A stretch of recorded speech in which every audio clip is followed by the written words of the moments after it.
Hello again, everyone. It's Professor Casey. Welcome to Lesson 3 that we're discussing here for INRW 0399. Now we're discussing the period known sometimes as the Age of Reason, otherwise known as the Enlightenment.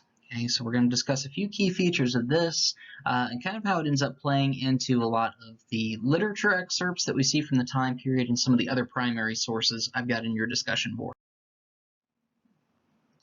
So the period of the Enlightenment is something that ends up overlapping a bit with the time periods that we discuss in history, okay, in the history class, and not only with American history, but it also originates in Europe and ends up making its way over sometime toward the beginning of the early modern period. Okay, so this starts around 1715 and goes till roughly 1789. Okay, and 1789 is the year that the French Revolution actually begins. And the Enlightenment is actually marked by a series of advances when it comes to society. Okay, this is where we start to see a real flourishing of the arts, of music, science, philosophy, really just about every key area of life, because people begin to actually do a greater deal of exploring than ever before. And a lot of that has to do with the fact that people are engaging in a challenge of traditional forms of authority. Okay, part of this has to do with the advent of the Protestant Reformation, right? This happened in the 1500s. And so in the ensuing couple of centuries, right, we end up getting into more and more freedom of exploration, freedom to come up with one's own ideas, okay? Because at this point in time, the Catholic Church had been the primary key feature and key authority anywhere in the world really since the first century. Okay, so this has been going on for the better part of 1700 years by now. Okay, and so now that we get to this point, people are starting to see the power of the Catholic Church kind of go into a decline a bit, and we start to see the actual secular part of the world come to the forefront a little bit more. Okay, and people especially start to look at the human condition, right? What makes us human? Do we have specific natural rights that go along with being human, right? Are we as evil as the Catholic Church would have us believe, yes or no? So there's a lot of very complex questions that need to be answered by all this. And the Enlightenment tends to gravitate more toward the ideas of science and reason over religion and superstition. Okay, so there's a very heavy push away of the emotional aspect of things and of the irrational, so to speak. So people are really beginning to look more at logic and, again, science and just trying to understand the actual inner workings of the universe.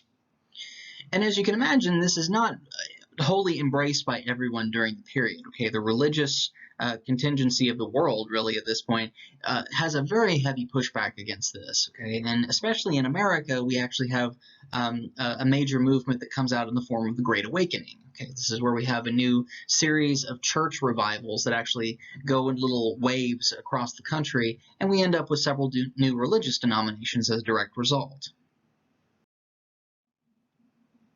Now, a few key principles of the Enlightenment itself. Okay, number one is the idea that the natural world operates on a series of natural laws. Okay, that there are certain things that are constants at work in the universe at all times. Okay, things like gravity, the way that the planets revolve around the sun, and these types of things. These were new ideas at the time, right? People had never really contemplated the idea that we could actually know and understand exactly how the universe works.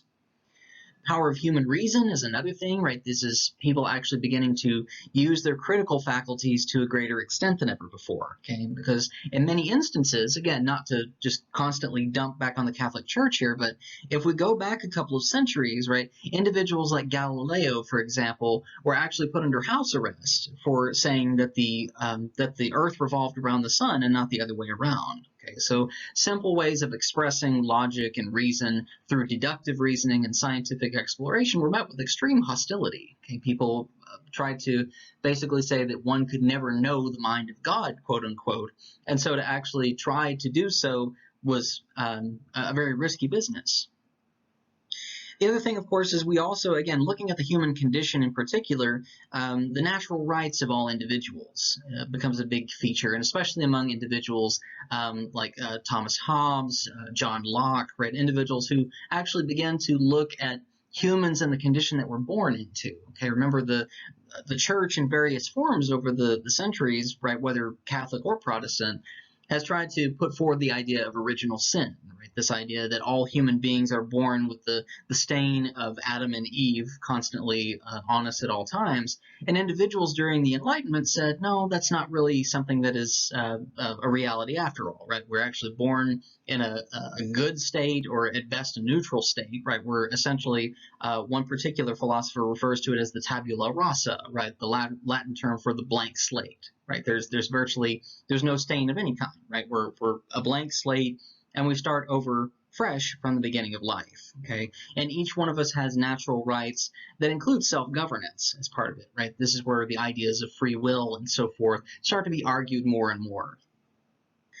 And of course, at the whole goal of the Enlightenment over time is to see a progressive improvement of society as a whole.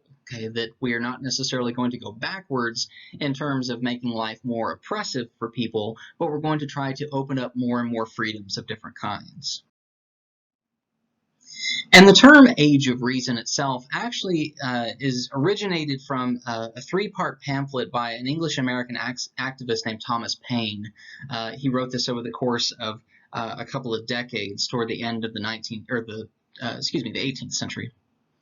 And he specifically argues for the philosophical position of what is called deism. Okay? And deism was the religious denomination of choice among the founding fathers of the United States, for one thing, and a lot of social and political philosophers of the time. Okay, this is what we sometimes refer to as the watchmaker scenario. This is the idea that there is a creator God that does exist, right? God created everything in the universe and created natural laws that humans would someday be able to understand.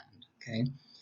So the idea of the watchmaker scenario is God creates all this, he winds the watch, so to speak, and then steps back and lets it run, okay, until it runs out. Okay. So doing this is basically saying that God's only major intervention in human affairs and natural order of any kind is to basically create everything and then disappear. Okay. So the deists argued that ideas like miracles and divine intervention were things that never actually occurred, right? That this was just something that people were not using their critical faculties enough to understand. Okay? And in particular, Thomas Paine looks at the Christian church and all the different forms it takes at the time and points out different forms of corruption. Okay? So again, the Catholic Church was guilty of a lot of things like the sale of indulgences to try to liberate souls from hell by paying a donation to the church. There was plenty of abuses of all different kinds that have occurred in various forms of the church over the years. And again, Paine in particular starts to argue more for the idea of using reason rather than believing in divine revelation of any kind. Okay, and in particular, one quote of his, and I'm paraphrasing here, is something along the lines of, which is more likely, that the whole natural order has been suspended in your behalf, or that you are under a misapprehension. Okay, so he kind of plays devil's advocate here, so to speak, right? And starts to look at things and say, was this really a miracle that occurred, right? Or was this actually just us not understanding something at the time? And again, the whole concept of miracles to Paine seems to be something that, again, violates the natural order and doesn't quite fit in with the idea of there being natural laws. So the ideas of a creator God and a natural religion that can be really embraced by any human being any way that they choose, only to be judged at the very end, is really the way that Paine is advocating here. Okay, so it's a very light and not as overbearing form of religion. Okay, so this is again something that is that we don't see as much in today's society, right? We see more people gravitating toward theism, right? The idea that God does intervene, that divine messages and so forth come to humans over time. But at this point in time, it's a strange era because we don't see anything really like this before or that much after. Okay, all right. So head on over to the discussion board now and check out some of the examples I've got. Thanks, everyone. I'll see you next time.